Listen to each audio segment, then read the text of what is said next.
I like them. I like them better than the last one. Look, there's no other uniform that's going to ever rival the creams that they have. The Giants' home uniforms are spectacular. But I'll tell you something about public opinion, and I can only tell you what I experienced. When the Giants were making the move to come into Oracle Park, they were going to change their uniforms. Pat Gallagher, who at the time was in charge of marketing, called me in the office. He goes, I want you to take a look at these uniforms that we think that are going to be really nice for the Giants. And I looked at the cream uniforms that they wear, the classic ones, and I said, I don't like them.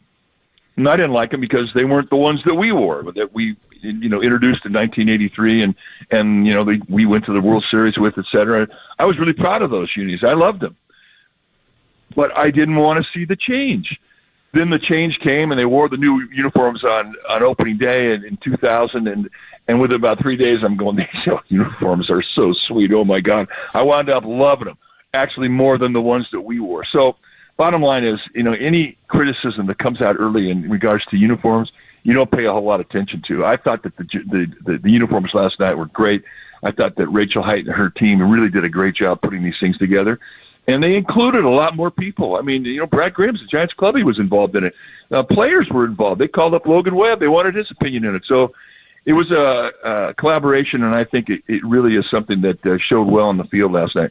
I thought they were fantastic, and they're going to be fun. What was your favorite combo of socks and undershirt and sleeves and all? I mean, there were so many different looks with the look. Yeah. What was your favorite one? Who wore the jersey the best, Mike? Exactly. Well, you always look to the Peacocks, right? The guys who take a lot of pride in it and spend time on it. I thought that Chapman with the orange sleeves and the orange shoes was fantastic. Willie Adamas with the purple. He highlighted the purple with the glove even in the shoes. And then out in center field, Jung-Hoo Lee, he can make a uni look good.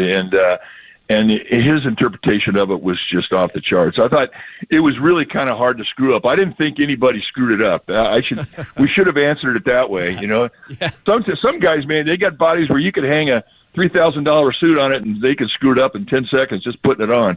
But last night, I thought that was one of the beautiful things about the uni. Every interpretation that we saw each guy have, I thought was pretty good. But those are my favorite three.